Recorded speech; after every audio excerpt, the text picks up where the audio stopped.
Oh, this is turning into a nightmare.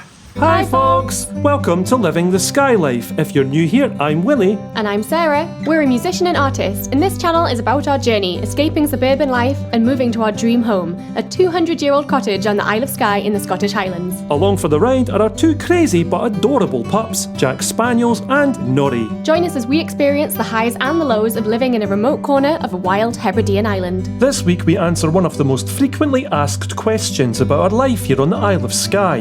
How do we actually make a living out here in this remote location? Join us in the studios in our converted outbuilding to see what we do for work and how we generate enough income to support ourselves financially. Plus, after the storm last week all but ripped the door off our Land Rover Defender, find out if we managed to fix Yolanda ourselves or if she would be going for a very costly trip to the garage. If you don't already, please hit that subscribe button to stay up to date with our weekly adventures. Join us as we continue. Living the Skye Life.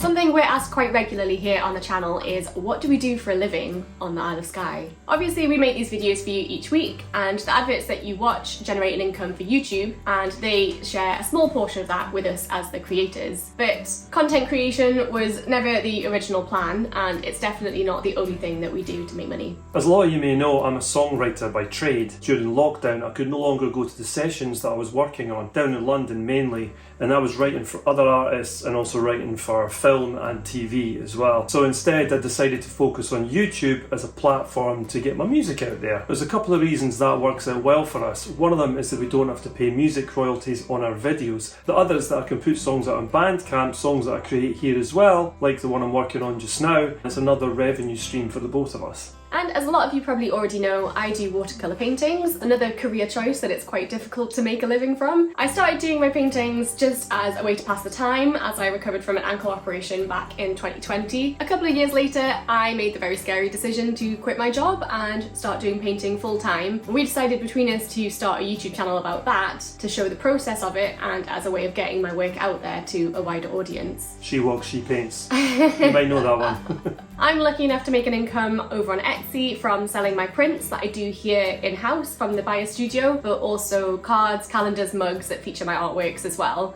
But I'm well aware that I only really have that income from Etsy because of the platform that we have and the audience that we've been able to reach. The truth is, unless you're incredibly lucky and you get hundreds of thousands of views each week, it's quite hard to make a full living purely from YouTube, which is why we have several income streams that all support each other. So without Sarah's art and my music and the YouTube videos and, crucially, our patrons and Ko-fi supporters as well, we couldn't do this. Without all of those things happening simultaneously, it wouldn't be possible at all. And we say this a lot, but a huge thanks to all of our supporters out there. Also, I'd like to add, we're not making tons of money, we're making enough to get by. Anyway, speaking of making a living, let's head back into the studio with Willie and see what he was doing with that song he was starting to write in last week's video. Come on lads, let's go make some tunes. Come on lads, let's go make some music. You join me here in Shabby Road Studios in the Buyer, and I just had to buy this. It's a new audio interface, and the audio interface that I've got at the minute only has two inputs, because I'm used to just recording guitar and a vocal and that's about it. But I'm going to have to record simultaneous inputs so I can record drums, which I've never done before. And I'm kind of looking forward to it, actually. It should be a laugh. I also had to buy some new microphones, a load of new cabling and two new boom stands as well so I can record these drums. It's all very lo-fi, it's all, you know, just home recording, but I've got a mate who is an absolute whiz who's going to help me out and make this sound like a studio recording. If anyone can do it, he can. I can't. But that's why I've called him in, my mate Graham Baldwin. But you'll be seeing more from him later in the video. In the meantime, I've got to try and figure out this audio interface, get it set up to the computer and get them communicating, and then also start making up the drums. I'm not sure if I'm going to start recording tonight. I might leave it until tomorrow morning, but knowing me, I'll probably start recording tonight. Wish me luck.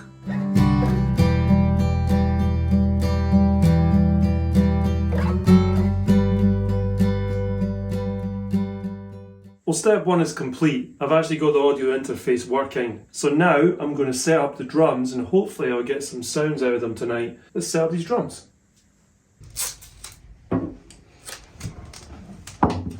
What are you doing with my tea towels? So I'm deadening my drums because this room is so lively. It's such a small room and it pings and sound pings around. So I'm deadening the drums with these tea towels. This is the shabby roadway. What does it sound like without the tea towel? It just sounds like boom. Well, I'm not going to show you because I've just done it all. It sounds brutal. That's his wallet. That's my wallet, yeah. That's how I deaden the sound of the snare. I can show you that. So the difference. Rang versus nice and sharp, and these are the same. Bit of gaffer tape, folks. That's all you need. A couple of tea towels. Best to ask your missus before you do it, though. Nice and dead. Almost sounds like the Ringo kit. Because this is probably what they did in the Beatles. Literally stuff like this, like real lo-fi stuff. But if it works, you know what? It works for me. I set up the microphones on the drums with the intention of picking up mainly the cymbals, snare and kick drum. I'll explain this in more detail later in the video, and this was just the first attempt. I knew I'd need to make adjustments before I could record them properly.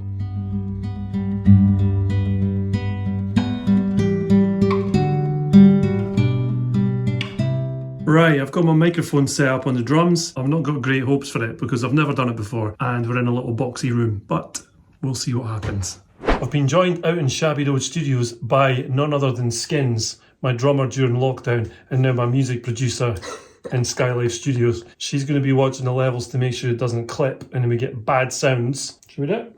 Let's do it. You ready to rock, Skins? Mm-hmm. Cool. Nice ear protection. They're from the chainsaw. They work, alright? They work. So Sarah's job is to make sure that these volumes don't go into the red. If they go into the red, that's called clipping. That's a big problem. That'll make a big fuzzy sound and we don't want that. So Sarah's watching that whilst I do the drumming bit. I'll just do one take because then I can just give it to Graham and he can decide what he wants to do with it. Because he might want to move all these microphones and he probably will actually if I know Graham. Let's see. Hit enter. Okay, so just hit R and then I'll start playing. Okay. Drums are usually the first instrument to be recorded in the studio. I was drumming along to a click track, but with a rough acoustic guitar part underneath that I'd quickly put down to help me get the song structure correct. These initial drum takes were just to see if my drum sound would be okay to record, or if I'd need to make some adjustments before the real drum takes could happen. Sound checks, pretty much.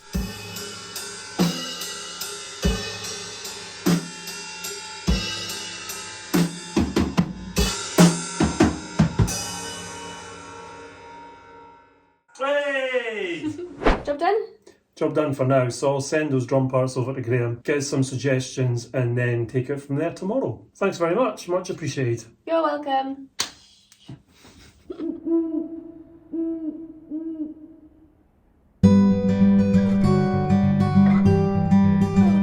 While Willie works away in his studio on his music, I'm in here either doing my painting or doing prints and packaging for my Etsy sales. At this time of year, I don't really get a chance to do much painting because there's so much going on. I feel like with a lot of small businesses, in the run up to Christmas is the busiest time, and I've obviously released my calendars this year. I'm down to my last 100 that I need to send out on Etsy, which is amazing. Thank you so much to everyone that has bought one. So I'm down to my last 100, I've got them all packaged up, which is a good thing because 2 nights ago I managed to slice the tip off my finger. Not badly, don't worry, I'm not going to show you. It didn't need stitches or anything, but because it's right on the tip of my finger, it's pretty painful whenever I use it. Thankfully, I've already put all the calendars into their compostable wallets, and I've put them all in envelopes with thank you cards, so thankfully I don't have to do any of those tasks. But I still do have to do all the postage and package them all up, so I'll be doing that really carefully with a little bandage on my finger. Focusing on that this time of year just means I don't really have the time to commit to painting that I do normally, but I thought I'd recap with you some of my favourite paintings from this year that I did. So this is actually just the print, but this is the Remembrance Poppy that I did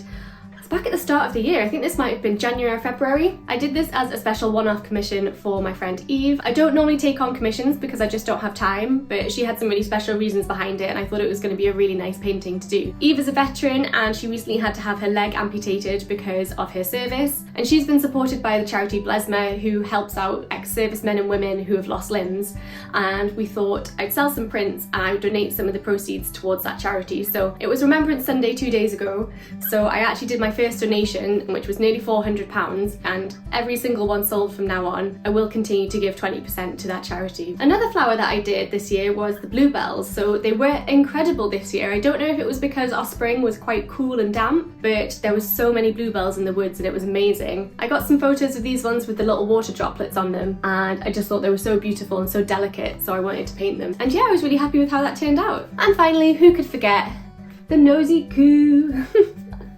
I love this painting, I'm so pleased with this one. Last year our neighbour brought some Highland cows down into the glen, and they didn't stay for very long because they pastured somewhere else, but she just had them down in the glen for a few weeks, and I got some pictures, and I got a picture of this one licking its own nostril, which is a photo I've wanted to get for ages, and I thought I had to do a painting of it. I think our neighbour said her name was Agnes, so this is Agnes the nosy coo. So there we go, those are some of the paintings I've done this year, and prints of all of those are available on my Etsy store, which I do at home. I've got a printer right across the room, so I do my own prints. I also get cards and calendars printed by our local print company here on Skye, which is Strath Print, and I have mugs available as well. So that's how I contribute to Team Skye Life, and I better get going because I've got quite a few more of these to post out this week.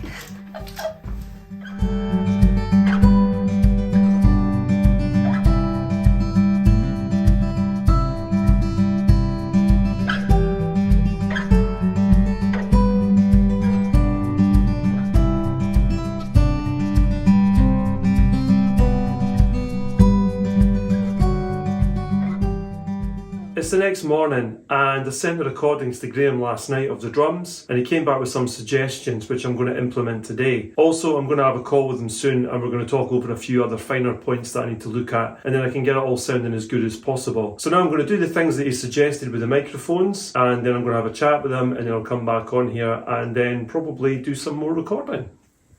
Right, so you need to come down, I think. That looks a bit better. I had these microphones up too high. I've never recorded drums before. What I'm trying to achieve is get this microphone as close to the centre of the snare as that one. Centre of the snare. Actually, that's not bad.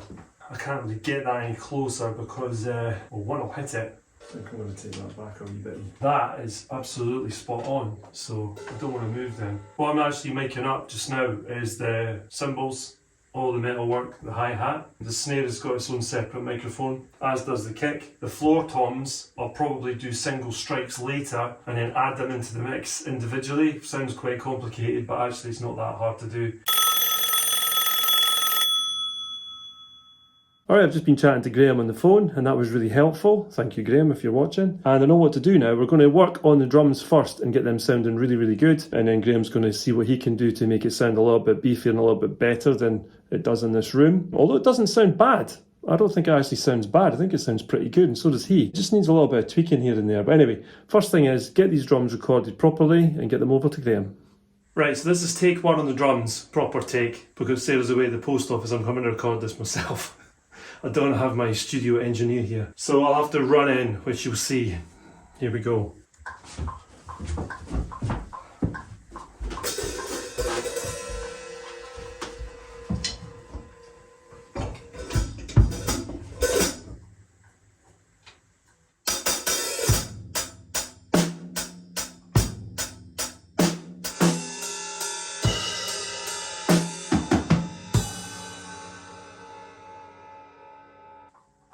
Well, that's a take anyway, not perfect, but I'm going to do a few more, which I'm not going to record, so I don't stress about it too much.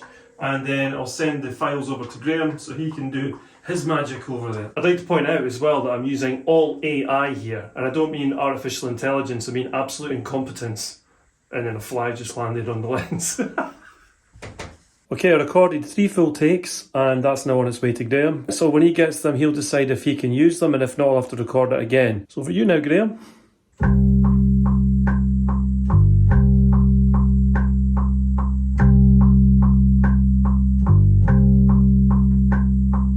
Graham's been back in touch and he says that the drums are great, they're usable, which is amazing. That means that he can get on with them and make them sound even better than they would if I did it. The bass part that I sent, he's happy with that, so he's going to be working on that right now whilst he's working on the drum parts, and I'm going to re-record the acoustic guitar.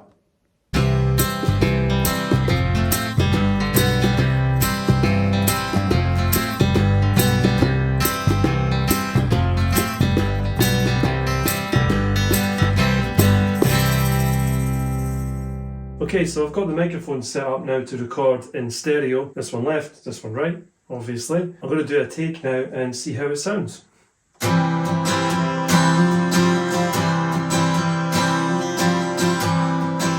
Okay, it's about 8 o'clock at night and I'm out in the byre. I'm putting down electric guitar parts now. All the acoustic parts that I put down sound pretty good, so I'm pleased with them. They've all gone off to Graham to be mixed tomorrow. I'm going to send him this guitar part as well because I think it really fits. I just wanted to give it something. It's like a sort of, almost like a Western kind of vibe, I suppose, but a sort of old Western kind of vibe, if that makes sense. Maybe it will when you hear the track.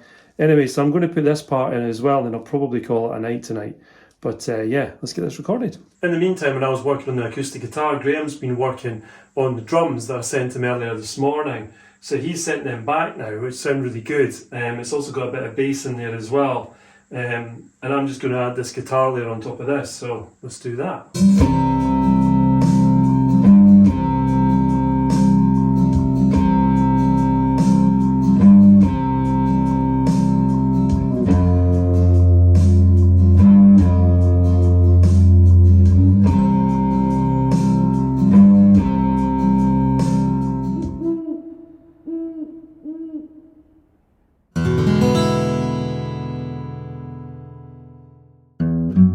Previous episode, you might remember I had a little mishap with our Land Rover's door. It was ripped off in a storm. Can we fix it?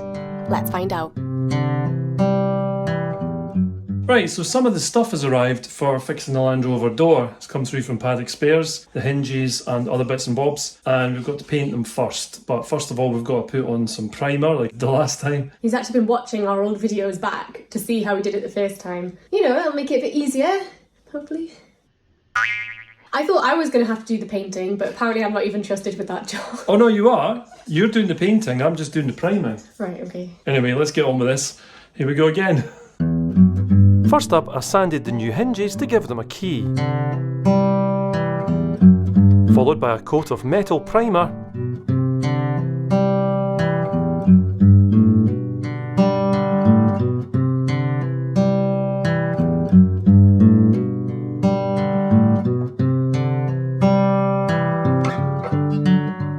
And left them to dry thoroughly.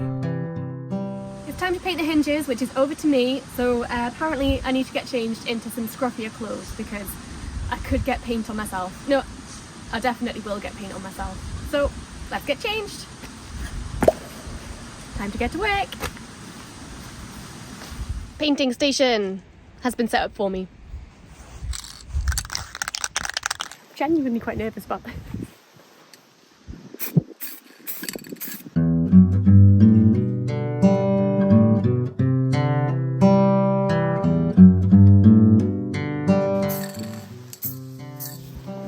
Right, I'll do for now. First coat done, well done.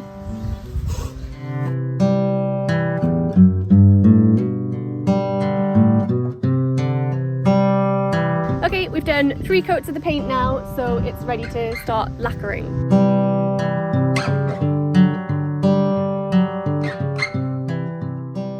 And of course, this being Skye, it started to spot with rain. So they're inside drying at the moment, and hopefully we'll get a few more layers on in between showers. I'm hoping to get the door off tonight. I'm hoping to get it all done.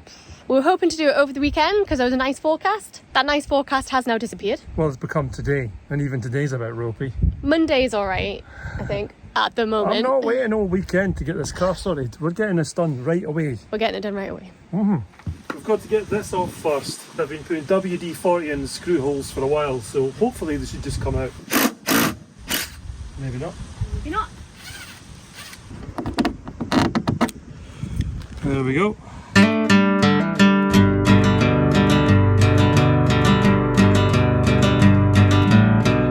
I was hoping we wouldn't need to remove any of the internal gubbins from the door, but of course it turned out that was a bit naive.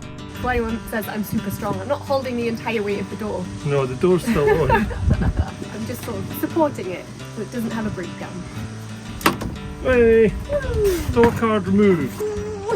Well done getting that door card off there, Sarah. Yeah. I was crucial to that. Yeah. You were actually, because the door would have fallen off if you hadn't held it. Then I could access the bracket that anchors the door check and take it out. Oh, that's off.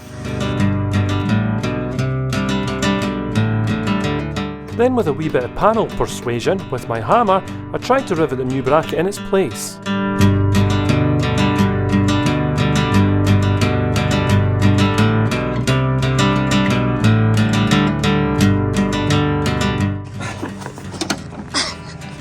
a bend in metal, you know. Got a bit pink in the face there.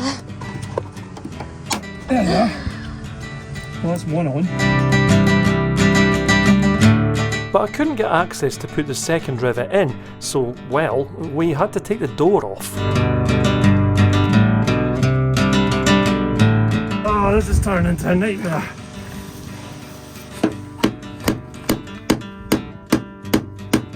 Nothing's ever easy, is it?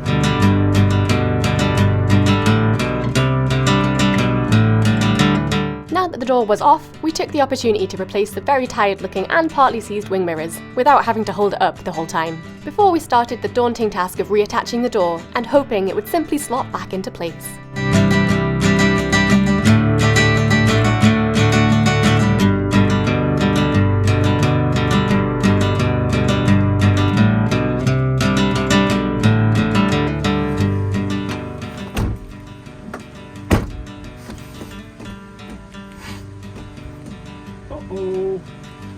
But there was a problem.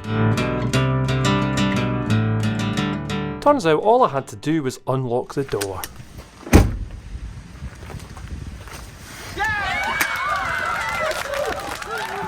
So that's that. We just got to get the door card back on now, and then we're done. You screwed it, and I fixed it. Well, we fixed it actually. In fairness, you did do a bit. I screwed it up, he screwed it back in. There we go. Look at all this scrap. Right, okay, let's get the door card back on. Dogs are having fun. Hiya. Don't steal his ball. Find your own ball.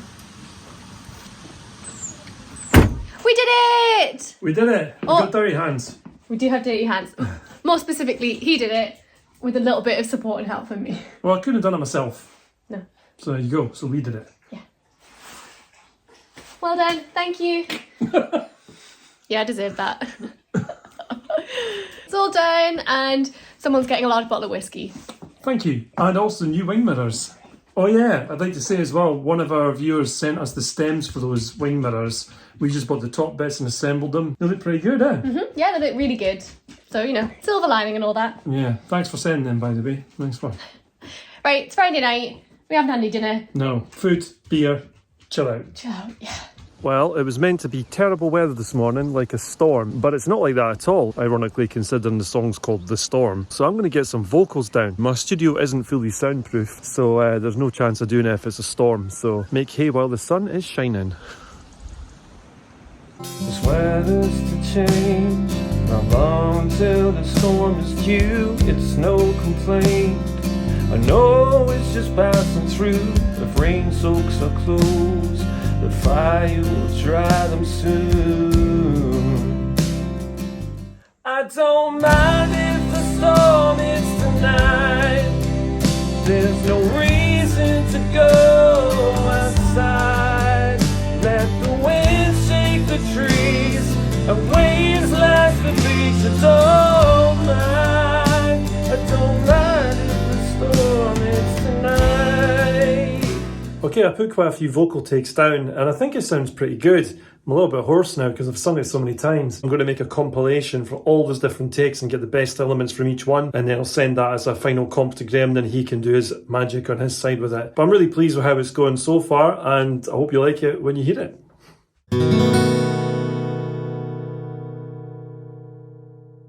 Graham sent me the track through, the first version, and it's awesome. I'm so pleased with it. He said to me, is there anything else you want to add? And there is. I want to put in a backing vocal here and there, and I also want to put in a guitar part, which I'm about to record now. So I'll go through that now, and you can watch me play the first little bit of it.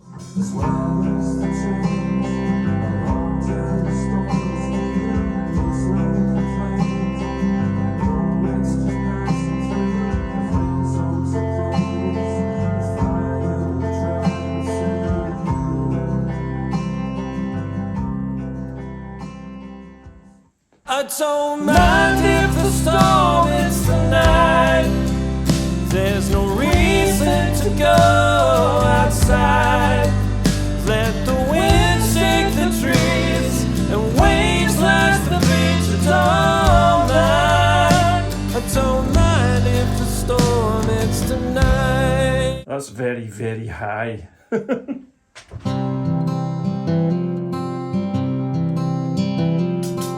my name's Graham Baldwin and I'm a stereo and immersive mix engineer and a good friend of Willie Scott's. I'm the mix engineer and co-producer, I guess, on his song The Storm. Me and Willie have been mates for a good set of years now, worked on a lot of stuff with him. He's a great songwriter. He sent over these files for me. He recorded some drums, recorded some bass, did some acoustic guitar, and then we just kind of went backwards and forwards on it in terms of what additional things to add. So there was some electric guitar parts added as well. Obviously the vocals and some backing vocal bits and some oohs and things in the second verses, and it was basically just my job to take the files that Willie gave me and just spruce them up, add some magic sprinkles, reverbs, compression, EQ, and just make it into a record. So hope you all like it. I hope you enjoyed watching the process of making this song as much as I enjoyed making it myself. As you know, all the instruments were played by myself, vocals by myself, and it's the first time that I've actually recorded something that has drums that weren't actually programmed. So this is me playing live drums for the first time on anything I've ever done, which I'm really pleased about. That was one of the best things for me on this track. Graham Baldwin really helped raise the bar on this. He really helped me, and he made the song sound like a proper record, which is kind of amazing considering it was just recorded in this tiny little room with a drum kit that cost me about £100. Graham is a freelance mix engineer and producer, and you can reach out to him in the comment section below. I'll leave a link to his website. I'm only putting this track out, like the rest of my tracks, on Bandcamp, and the reason for that is that you get paid fairly for that, whereas if you put it on the streaming platforms you really won't make much money at all. I'm talking single pounds from a record coming out, especially for artists, small artists like myself. So pop over to Bandcamp if you fancy. You can listen to it twice for free, and if you want to buy it you can do so there. Cheers, thanks for watching. I don't mind if the storm hits tonight. There's no reason to go outside. Let the wind shake the trees and waves lash the beach. I don't mind. I don't mind if the storm hits tonight.